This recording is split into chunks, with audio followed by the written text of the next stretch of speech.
Hello all. आज हम शुरू करने जा रहे हैं अपने क्लास 9 का first chapter that is matter in our surroundings. So सबसे पहली बात हमें क्या देखना है कि मैटर इन अवर सराउंडिंग हमारा चैप्टर का टाइटल क्या कहता है। ओके तो मैटर क्या होता है। सबसे पहला क्वेश्चन आपके माइंड में क्या आ रहा होगा कि व्हाट इज मैटर। भाई अगर हम चैप्टर पढ़ना चाहते हैं तो मैटर तो पता होना चाहिए ना हमें। और सराउंडिंग्स तो आप सबको पता ही है, हमारे आसपास का एरिया। ओके अब मैटर क्या होता है, सबसे पहला क्वेश्चन हमारे माइंड में ये आता है, लेकिन उसके लिए हमें कहाँ जाना होगा, हमें थोड़ा सा आगे जाना होगा। इस फ्लो चार्ट को स्किप करके हमें सबसे पहले इसके थोड़े से नोट्स पोर्शन पे आना होगा, जिस पे हमें इस क्वेश्चन का आंसर मिलेगा। कभी भी हमारी पढ़ाई ऐसे नहीं हो सकती कि हम कोई भी क्वेश्चन के बगैर अपनी पढ़ाई कर सकें। ओके तो हमारा सबसे पहला क्वेश्चन क्या निकला है, व्हाट इज मैटर। और हम लोग कैसे पढ़ाई करने वाले हैं, हम लोग ऐसे ही करेंगे कि हम पहले क्वेश्चन रेज करेंगे। जो हमारे सामने बात है पहले हम उससे क्वेश्चन बनाएंगे, फिर उसके बाद हम उस क्वेश्चन का आंसर ढूंढेंगे। And at the end of this video आप क्या देखेंगे, आपको ना इस चैप्टर का सारा कुछ ना ऐसे क्रिस्टल क्लियर होगा, और शायद आपको ना दोबारा उसको रिवीजन करने की भी ना बहुत ज़्यादा नीड नहीं होगी। ठीक है सबसे पहले हम देखते हैं कि हमारा मैटर क्या होता है। ओके तो अवर मैटर इज, अब अगर मैं इसकी बेसिक टर्मिनोलॉजी बताऊं जो आपकी एनसीईआरटी की बुक में गिवन है। ओके तो एनसीईआरटी की बुक में जो गिवन है वो क्या है, anything which occupies space and have मास। कोई भी ऐसी चीज जिसका कोई स्पेस है और जिस उसने कोई मास ले रखा है वो क्या होती है, मैटर होती है। ऑल राइट अब देखिए सिंपल सीधी बात है, जहाँ भी आप इस वक्त बैठे हैं वहाँ पे आपके आसपास जितनी भी चीज़ें हैं, जो कुछ भी है वो सब क्या है, मैटर है। जो आपके हाथ में नोटबुक है वो भी एक मैटर है, जो आपके हाथ में पेन है वो भी एक मैटर है। और जो जितनी भी एक्स वाई जेड जितनी भी चीज़ें आपके रूम में इस वक्त अवेलेबल है वो सारा कुछ क्या है, मैटर है। ठीक है ये अब हो गई हमारी बिल्कुल बिल्कुल बेसिक टर्मिनोलॉजी या बिल्कुल बेसिक डेफिनेशन। लेकिन अब हम इस चीज़ को और थोड़ा वास्टली समझते हैं। तो अगर हम इस नोट्स के अकॉर्डिंग जाएं तो देखिए, the matter is the material of which everything in this universe in and around us made up of different shapes. हमारे आसपास जितनी भी मटेरियल है, यूनिवर्स के अंदर जितनी भी चीज़ें हैं, हमारे आसपास जितने भी मटेरियल्स हैं, यूनिवर्स में जितनी भी चीज़ें हैं वो सब क्या हैं, एक मैटर है। इररिस्पेक्टिव ऑफ देयर शेप्स, वो किसी भी शेप के हो सकते हैं लेकिन वो क्या है, एक मैटर है। अब आप सबको एक बेसिक टर्मिनोलॉजी तो क्लियर होगी गई होगी। तो अब हम इस चीज़ को थोड़ा सा आगे बढ़ाते हैं और हम देखते हैं कि फिजिकल नेचर क्या होता है किसी भी पार्टिकल्स का। अब बात आती है पार्टिकल्स क्या होते हैं। हमने पहला क्वेश्चन देखा था व्हाट इज मैटर, हमें उसका आंसर मिल गया कि मैटर क्या होता है, जो भी चीज़ हमारे आसपास है और उसके पास कोई स्पेस है, डेट इज मैटर। अब बात आती है व्हाट इज पार्टिकल्स, पार्टिकल्स क्या होते हैं। अब इसका आंसर फिर से ढूंढते हैं, matter is made up of particles. हर एक चीज़ जो मैटर है वो किससे बनी है, पार्टिकल से बनी है। अब अगर मैं आपसे कहूँ कि हमें कुछ रसोई में कुक करना है, तो आप उस चीज़ को कैसे करोगे, आप उसमें इंग्रेडिएंट्स डालोगे तभी वो चीज़ कुक हो पाएगी। तो वो सारे क्या होते हैं, पार्टिकल्स होते हैं। उन सब के बेसिस पे ही आपकी कोई डिश बन के तैयार हुई। इसी तरह जो मैटर होता है, जितने भी सराउंडिंग्स में जो भी चीज़ें उसका कुछ एक बेसिक पार्टिकल तो है, तभी तो जाके हमारे पास मैटर आया है। ओके तो अब इसमें एक और चीज़ आती है, the particles of matter are very very small. जो मैटर के पार्टिकल्स होते हैं वो बहुत छोटे छोटे होते हैं। इसकी बात ना हम आगे वाले चैप्टर में भी करेंगे, लेकिन अभी के लिए हम इतना समझ सकते हैं कि जो पार्टिकल्स होते हैं किसी भी मैटर के, वो स्मॉल साइज होते हैं, बहुत ज़्यादा स्मॉल साइज होते हैं, और कहीं कहीं तो इतने स्मॉल साइज होते हैं कि वो आप अपनी नेक्ड आई से विजिबल भी नहीं कर पाते हो। मतलब उन चीज़ों को देखने के लिए हमें कभी कभी माइक्रोस्कोपिक लेवल पे भी जाना पड़ता है। अभी हम उस चीज़ की बात नहीं करते हैं, लेकिन अभी एट प्रेजेंट हमारे लिए क्या है कि मैटर जो होता है वो पार्टिकल से मिलके बना होता है, और जो पार्टिकल्स होते हैं मैटर के वो बहुत छोटे होते हैं। ठीक है अब हम थोड़ा सा और आगे बढ़ते हैं कि अब कैरेक्टरिस्टिक क्या है पार्टिकल्स के। ठीक है मतलब उसकी कैरेक्टरिस्टिक प्रॉपर्टीज़ क्या है, कि किस चीज़ से आप पहचान पाओगे कि कोई भी चीज़ क्या है, पार्टिकल है। ठीक है तो there are three characteristic, first is particles of matter are continuously moving, second is particles of matter have space between them, and the third one is particles are attract each other। अब हम पहली बात करते हैं कि जो particles of matter होते हैं वो कॉन्टिन्यूसली मूव करते हैं। मतलब कॉन्टिन्यूसली मूव करते हैं, इस चीज़ को हम कैसे समझ सकते हैं कि वो क्या करते हैं, दे possess काइनेटिक एनर्जी, क्योंकि वो किस एनर्जी के उससे चलते हैं या कौन सी एनर्जी possess करते हैं, वो होते हैं आपकी काइनेटिक एनर्जी। थोड़ी सी और बात करते हैं इस चीज़ को और अच्छे से समझने के लिए। देखिए जैसे कोई भी हमारा, सपोज कीजिए आपने किसी बीकर पे चीनी शुगर सॉल्यूशन बनाया, ठीक है, चीनी घोली है आपने। अब आप क्या करोगे, आप उसको कॉन्टिन्यूसली स्टर करते हो जिससे वो अच्छे से डिजॉल्व हो जाए उसमें। लेकिन कभी अगर आपने उसको अच्छे से एकदम क्लियरली देखने की कोशिश करी होगी तो आपको क्या लगा होगा कि अभी भी जो उसके अंदर के पार्टिकल्स हैं वो आपको हिलते हुए दिख रहे होंगे। या इससे भी अच्छा और एक सॉल्यूशन, या इससे भी अच्छा एक और एग्जांपल हम क्या ले सकते हैं, जैसे आपका कोई रूम है, वो प्रॉपर क्लोज है लेकिन कहीं से एक बहुत माइन्यूट होल में से अंदर कोई रोशनी आ रही है बाहर से, और अंदर वाला जो स्पेस है वो बिल्कुल डार्क है, ठीक है। तो जो वो रोशनी आ रही होगी, आपको उस रोशनी का जो पूरा पाथ होगा उसमें आपको पार्टिकल्स दिखेंगे मूव करते हुए। ये चीज़ आप लोगों ने घर में भी फील करी होगी। तो हम इस चीज़ को ऐसे कर सकते हैं कि जो मैटर के पार्टिकल्स होते हैं वो क्या होते हैं, कॉन्टिन्यूसली मूव करते हैं, क्योंकि वो काइनेटिक एनर्जी को पोजेस करते हैं।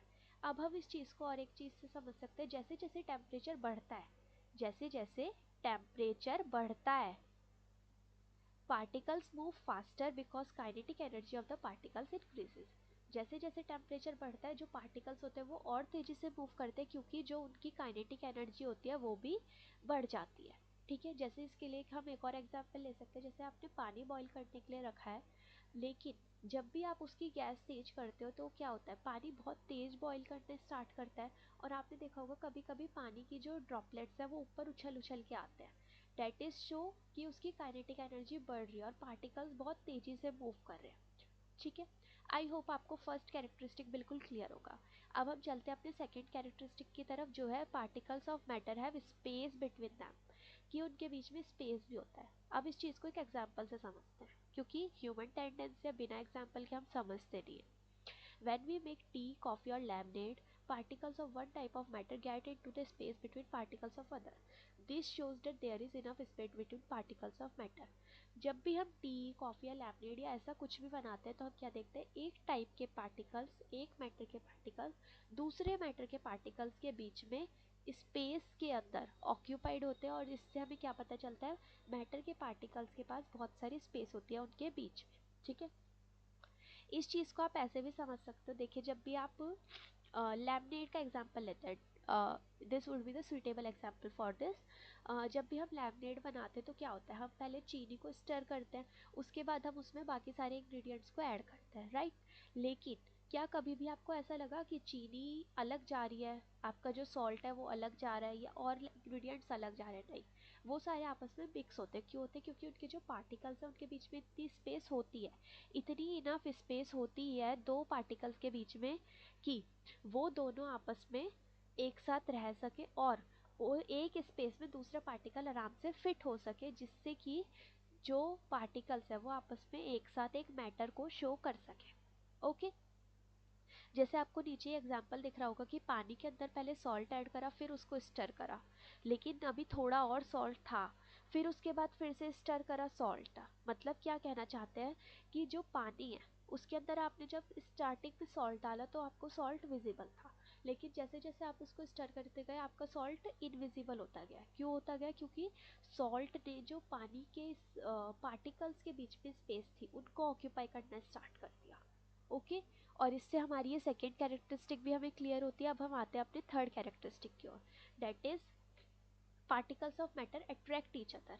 अब हम इस चीज़ को कैसे देखते हैं, इसमें एक और एग्जांपल है, when we open a water tap try break the stream of water without fingers, can we do this?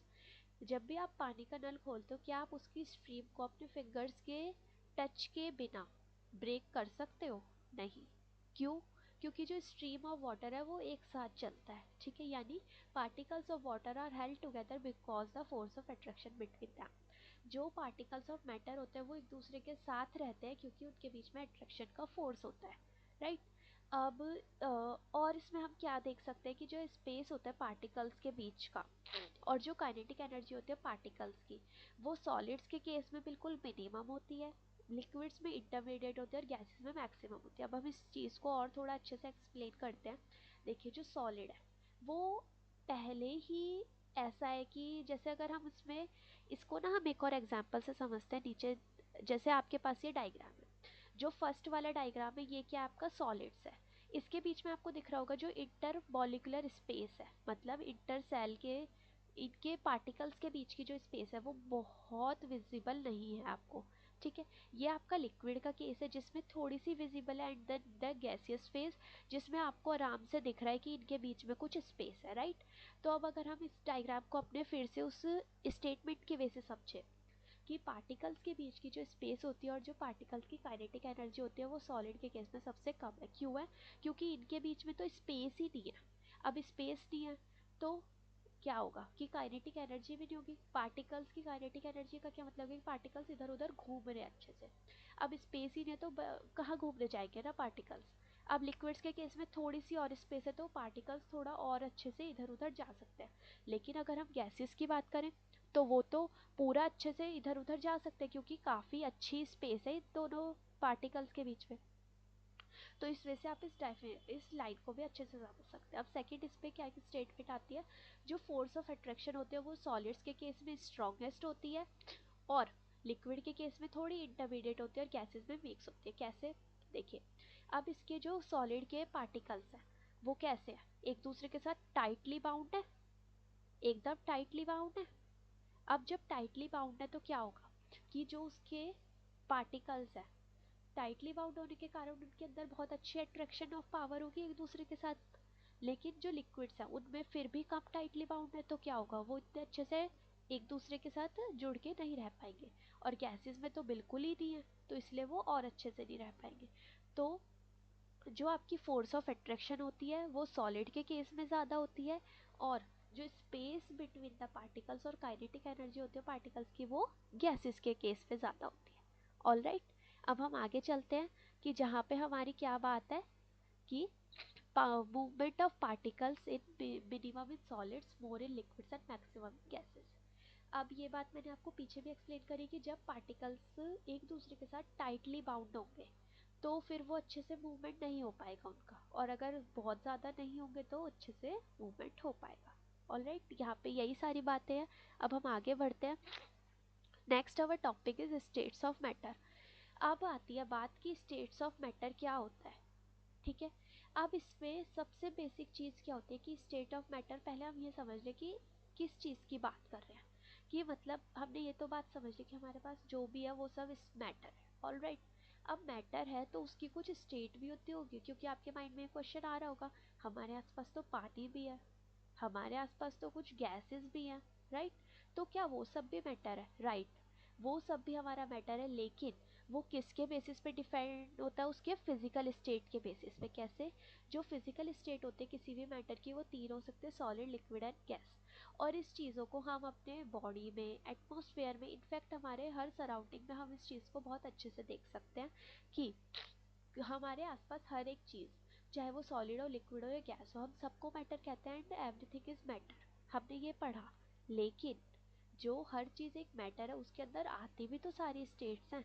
तो अब हम ये देखेंगे कि वो सारी चीज़ें स्टेट्स होती कैसे हैं। ठीक है, हमारे पास कुछ एग्जांपल्स है बिल्कुल बेसिक, कि जो बोन्स और टीथ होते हैं वो सॉलिड होते हैं, वो ब्लड एंड वाटर होता है present in our body are liquid.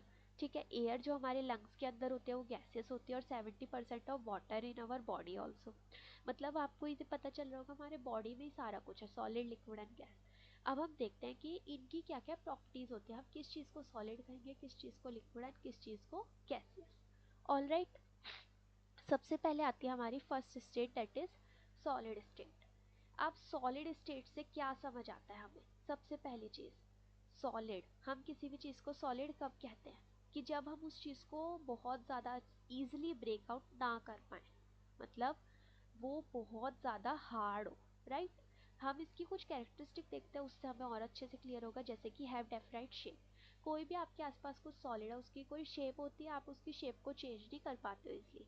Have district boundaries, मतलब उसकी कुछ अच्छी बाउंड्रीज होती है। अगर शेप है तो बाउंड्रीज तो होंगी। Have rigidity and incompressibility. Rigidity means कि मतलब आप उसको ईजिली ब्रेक डाउन नहीं कर सकते, और इनकम्प्रेसिबिलिटी मतलब आप उसको ईजिली कंप्रेस भी नहीं कर सकते हो। और उसकी कुछ डेफिनेट वॉल्यूम भी होती है, राइट। तो ये सारी क्या हो गई, हमारे सॉलिड्स की कैरेक्टरिस्टिक्स हो गए। अब डेफिनेट वॉल्यूम होती है। अब आप कहोगे सॉलिड्स में वॉल्यूम कहाँ से आ गई, वॉल्यूम तो लिक्विड का केस है। लेकिन अगर आपका कोई सॉलिड मटेरियल होता है और अगर हम उसके अंदर का कि मतलब जैसे अगर आपका कोई कंटेनर या सॉलिड, अगर आप उसके अंदर कुछ लिक्विड डाल रहे हो तो उसके अंदर ऐसा है ना कि उसमें स्पेसिफिकली अगर ये 1 लीटर का कंटेनर है तो इसमें 1 लीटर ही आएगा कुछ आपका, उससे ज़्यादा आप नहीं कर सकते। इसलिए हम इसको क्या कहते हैं कि उसकी कुछ डेफिनेट वॉल्यूम होती है। बट अब हम साइंस पढ़ रहे हैं तो उसमें कुछ एक्सेप्शंस भी आते हैं। तो उसके एक्सेप्शंस एग्जांपल्स क्या है हमारे, rubber band is a solid because it can change its shape under force and regains its shape when force is removed. अब रबर बैंड एक ऐसा सॉलिड है जो अपनी शेप को चेंज कर सकता है जब भी कोई फोर्स लगती है, लेकिन अगर वो फोर्स हट जाती है तो उसकी वो जो शेप होती है वो वापस से रीगेन भी हो सकती है। लेकिन अगर बहुत ज़्यादा फोर्स लग जाए तो वो ब्रेक भी हो सकता है। ठीक है, अब ये होता है हमारे एक एक्सेप्शन केस। ठीक है, अब इसमें एक और चीज़ है, the solids have fix and rigid shape. Solids की फिक्स और रिजिड शेप होते हैं, right.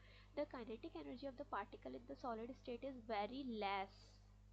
Kinetic energy is very less particles की। क्यों? क्योंकि अभी हमने पीछे बात देखी कि पार्टिकल्स की काइनेटिक एनर्जी गैसेस के केस में सबसे मैक्सिमम होते हैं, क्योंकि पार्टिकल्स इजीली मूव कर सकते हैं एंड सॉलिड्स में वो इजीली मूव नहीं कर सकते।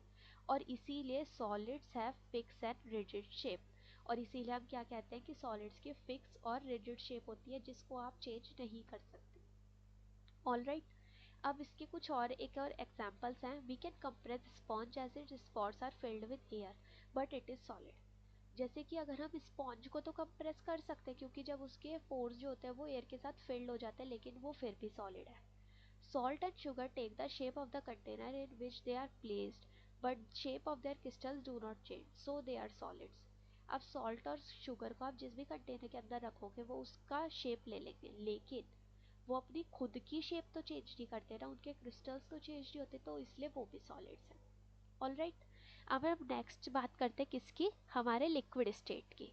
Our second state of matter is liquid state. अब जब हमने सॉलिड्स की कुछ कैरेक्टरिस्टिक्स की बात कर लिया तो अब हम लिक्विड्स की भी कुछ कैरेक्टरिस्टिक्स की बात करते हैं।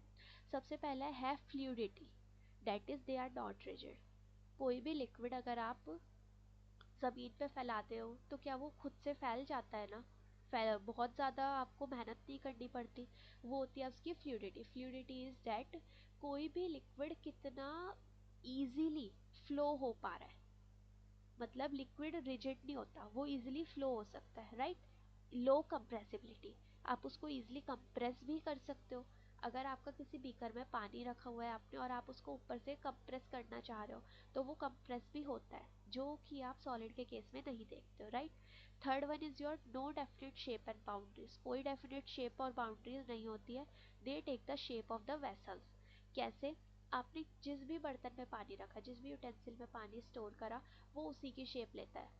अगर आपने स्मॉल बाउल में पानी रखा है तो वो उसकी शेप लेता है, लेकिन अगर आपने बहुत बड़े कंटेनर में रखा है तो वो उसकी शेप लेता है, राइट। और इसकी एक फिक्स वॉल्यूम भी होता है, राइट। अगर 1 लीटर हमें मिल्क लेके आना है तो वो 1 लीटर ही होता है। 2 लीटर्स होता है तो उसकी एक डेफिनेट वॉल्यूम होती है। अब इसके कुछ और पॉइंटर्स है जो हमने पीछे भी पढ़े, जैसे सॉलिड्स के केस में, जैसे force of attraction between the particles of liquid keep its volume same. अब जो लिक्विड के पार्टिकल्स के बीच की फोर्स ऑफ अट्रैक्शन होती है वो क्या करते हैं, उसकी वॉल्यूम को सेम रखते हैं, right. Liquids are substance having fix definite volume, उनकी फिक्स वॉल्यूम होती है और नो फिक्स शेप, राइट, हमने ये पीछे पढ़ा। They take the shape of the container in which they are store. वो उसी कंटेनर की शेप ले लेते हैं जिसमें उन्हें स्टोर किया जाता है। Third one is your the gases, oxygen and carbon dioxide from the atmosphere diffuse and dissolve in water। जो एटमॉस्फेयर से आपके ऑक्सीजन और कार्बन डाइऑक्साइड वाली गैसेस होती हैं वो एटमॉस्फेयर से आती हैं और वाटर के अंदर डिसॉल्व होते हैं। Due to these gases aquatic plants and animals are able to survive. और इन्हीं गैसेस की वजह से एक्वेटिक प्लांट्स और एनिमल्स सर्वाइव कर पा रहे हैं, right. Diffusion is much more in liquid than in solid due to free movement of particle in liquids. अब ये हमारा एक बहुत इंपॉर्टेंट कॉन्सेप्ट है कि जो डिफ्यूजन का कॉन्सेप्ट है वो सिर्फ लिक्विड्स में बहुत अच्छे से हो पाता है, क्योंकि लिक्विड्स के अंदर जो मूवमेंट है पार्टिकल्स की वो बहुत ईजिली हो पाती है, जैसा कि सॉलिड्स में नहीं होता। वहाँ पे पार्टिकल्स की मूवमेंट नहीं हो सकती, ईजिली भी नहीं हो सकती, ईजिली हो सकती है या कुछ भी हम ऐसा नहीं कहेंगे, लेकिन जो लिक्विड्स के केस में मूवमेंट होते हैं वो बहुत ईजिली हो पाते हैं सॉलिड्स के कंपैरिजन में। ऑलराइट, तो आप सब ये डिफ्यूजन टर्म को बहुत अच्छे से ध्यान रखेंगे, क्योंकि सिर्फ डिफ्यूजन जो होता है वो सिर्फ लिक्विड के केस में आप बहुत अच्छे से देख पाते हैं। The third one is your gases state. Okay, अब जो कैरेक्टरिस्टिक होते हैं गैसेस स्टेट के, अब हम उनको भी देखेंगे जैसे हमने बाकी सारों को देखा है। फर्स्ट इज हैव फ्लूइडिटी, उसकी भी फ्लूइडिटी होती है। आपने देखा है कोई भी गैस अगर आप होती है तो वो इजीली फ्लूएबल होती है। अगर आपके घर में गैस लीक हो रही है तो आप लोगों को कैसे पता चलता है, क्योंकि गैस फ्लो करके आप तक आ गई है, राइट। हैव हाई कंप्रेसिबिलिटी, जैसे कि आपने देखा होगा अगर आपने किसी बलून के अंदर गैस फिल करी है, अगर आप उस बलून को दबाते हो तो वो कंप्रेस होता है, यानी उसकी कंप्रेसिबिलिटी भी बहुत हाई होती है, उसका कोई डेफिनेट बाउंड्रीज नहीं होती। ऑलराइट, ये तो बात क्लियर ही है। जब आपके घर में अगर गैस लीक हुई है तो वो कहीं दूर तक भी जा सकते हैं, कितनी भी दूर तक जा सकते हैं, मतलब उसकी कोई डेफिनेट बाउंड्री भी नहीं है, कोई डेफिनेट शेप भी नहीं है, कोई डेफिनेट वॉल्यूम भी नहीं है। शेप भी नहीं होती, कभी गैसेस की कोई शेप नहीं ले हो सकती, कोई डेफिनेट वॉल्यूम नहीं हो सकती। Alright, there are some pointers also, जैसे कि हमने पीछे दोनों स्टेट्स में भी देखे। The particles in a gas are free to move in any direction and haves gas flow. जो गैस के पार्टिकल्स होते हैं वो फ्री होते हैं कि वो किसी भी डायरेक्शन में घूमे फिरे, इसलिए गैसेस फ्लो कर पाते हैं। जैसे कि मैंने आपको पीछे एग्जांपल दिया कि अगर घर में गैस लीक हुई है तो वो कहीं भी जा सकती है। Gases are substance that do not have fixed volume and occupy all the volume available to them. Gases एक ऐसे सब्सटेंस होते हैं जिनकी खुद की कोई फिक्स वॉल्यूम नहीं होती, लेकिन वो सारी वॉल्यूम को ऑक्यूपाई कर लेते हैं जितना भी उनके पास अवेलेबिलिटी होती है। इस चीज़ को हम ऐसे समझ सकते हैं कि जैसे सपोज कीजिए कोई आपका बंद रूम है, मतलब आपने उस रूम को बंद करा हुआ है और उसमें आपने कोई गैस को स्प्रेड कर कि मतलब वो उसमें रूम में आराम से फैल जाए। तो क्या रूम का कोई भी स्पेस या कोई भी कॉर्नर ऐसा होगा जहाँ पे आपको वो गैस की प्रेजेंस ना हो, मतलब पूरे रूम में होगा। अब हमने उस गैस को कितना एरिया दिया ऑक्यूपाई करने के लिए, उस रूम जितना एरिया दिया, उसने पूरा ही एरिया को ऑक्यूपाई कर लिया। यानी गैसेस क्या होते हैं जिनकी खुद की कोई फिक्स वॉल्यूम नहीं होती, लेकिन जितनी भी वॉल्यूम हम उन्हें अवेलेबल कराएं वो उसे ऑक्यूपाई कर लेते हैं। Alright, and the last pointer to this is pressure of gas is the force applied on the walls of vessel by the irregular moving gas particles। अब कोई भी गैस का प्रेशर क्या होता है कि जो भी फोर्स अप्लाइड हो रही है उस गैस के पार्टिकल्स के द्वारा कि उस वेसल की वॉल पे। इसका एक एग्जांपल लेते हैं, जैसे आपने किसी कंटेनर में कोई गैस फिल कर रखी है, अब उसके जो गैस पार्टिकल्स हैं वो इजीली फ्लो करेंगे क्योंकि उनके पास बहुत हाई काइनेटिक एनर्जी होती है। अब वो इजीली फ्लो करेंगे तो वो एक दूसरे से उनका कॉलिजन होगा, कॉलिजन की वजह से क्या होगा, जो उस वेसल की वॉल्स हैं उस वॉल्स पे वो प्रेशर अप्लाई करेंगे, और इसे ही हम कहते हैं प्रेशर ऑफ गैस। क्योंकि प्रेशर ऑफ गैस क्या होता है, जो उस पार्टिकल्स की वजह से फोर्स लग रही है वॉल्स के ऊपर, वेसल की वॉल्स के ऊपर जो फोर्स लग रही है वही होती है प्रेशर ऑफ गैस। ऑलराइट, अब इसके बाद का जो हमारा एक दो टॉपिक और रहते हैं वो हम इससे नेक्स्ट वीडियो में कवर करेंगे। Thank you so much all. I hope आपको ये सारे टॉपिक्स क्लियर हुए होंगे। Thank you for watching this video.